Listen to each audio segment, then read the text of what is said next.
আমরা যদি এরকম একটা ডিজাইন কল্পনা করি যে একটা ট্যাক্সের পিছনে যে কোনো কিছু বসানো যায়, ট্যাক্সের থেকে ভিতরে যে কোনো কিছু দেখা যাবে, যেমনটা আমরা ছবিতে দেখতে পাচ্ছি। এই ধরনের একটা ছবি আমরা এখন তৈরি করে দেখব। আমরা একটা ডিজাইন তৈরি করি এবং আমরা এটি ইউটিউবে থাম্বনেলে সার্চ দিলাম। ওকে, আমাদের ব্যাকগ্রাউন্ডটা সাদা থাকবে। আমরা এখানে আরেকটা ডিজাইন নিয়ে নিই, এটাই নিলাম।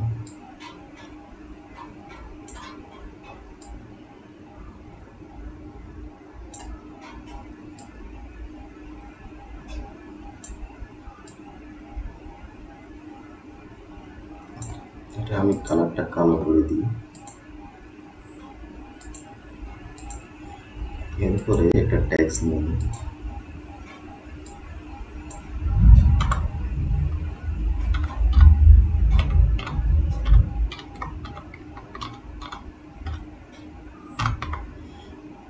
বাংলাদেশ লেখাটা নিলাম।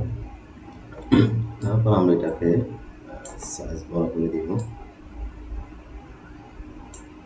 ওকে, এটা ট্যাক্স সাইজটা আমরা বড় করে দিতে পারি। এটাকে আমরা 150 করে দিব।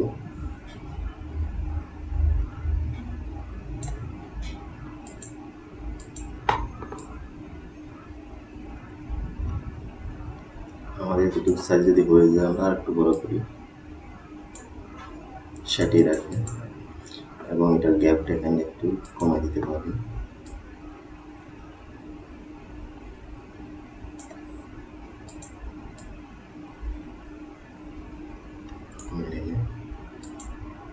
এতটুকু হয়ে গেছে। এই ট্যাক্সের ডিজাইনটা আপনারা চেঞ্জ করতে পারেন চাইলে, এখান থেকে আরও মোটা সাইজ দিতে পারেন, তাহলে আরও বেশি করে দেখা যাবে। এখন এটাই রাখলাম। এটা রাখার পর আমরা এটাকে ডাউনলোড করে দেব। ওকে, এরপরের কাজটা আমাদের একদমই সহজ। আমরা ব্যাকগ্রাউন্ডে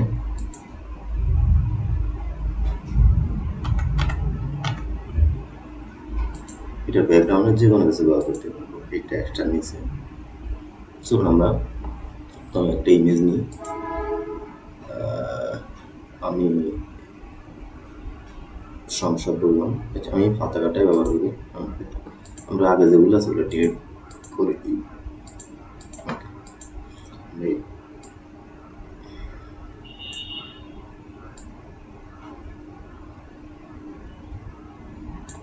পতাকাটাকে আমরা একটু মাঝামাঝি অবস্থা বসাই।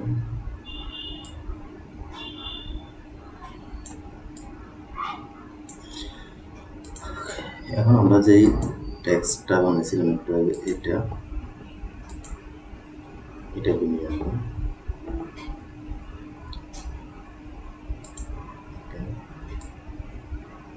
এটাকে আমরা বসাই দিই।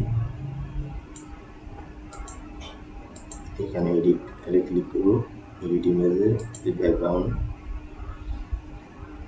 এটাকে আমরা রিমুভ করে দেবো। দেখেন এখন আমাদের খুব সুন্দর একটা ডিজাইন হয়ে গেছে। এবং এটাকে আমরা চাইলে শুধু বুঝিয়ে রাখতে পারি এবং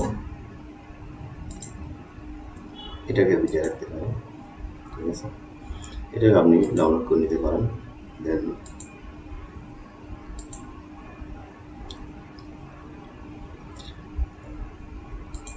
এবং আপনি চাইলে এটার ব্যাকগ্রাউন্ডে যে কোনো কিছু ব্যবহার করতে পারেন। আমি যদি এটা সরাই দিই,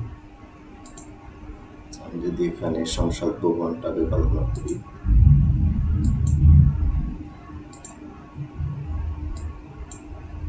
এটা একটু ডিলিট করে দিই।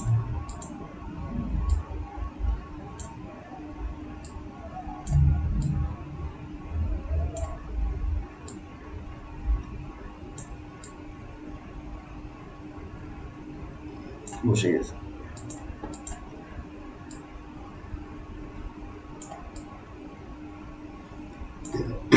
এখন কিন্তু আমাদের আরো সুন্দর একটা ডিজাইন হয়ে গেছে।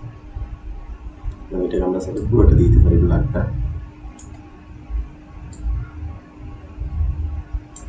খুব সুন্দর একটা ডিজাইন হয়ে গেছে।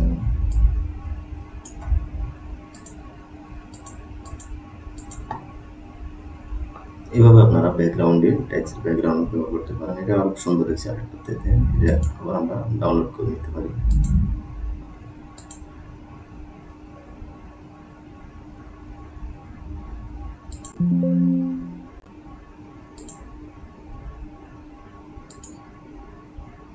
ডাউনলোড হয়ে গেছে। এতটুকুই। এভাবে মূলত ব্যাকগ্রাউন্ডে কাজ করা হয়।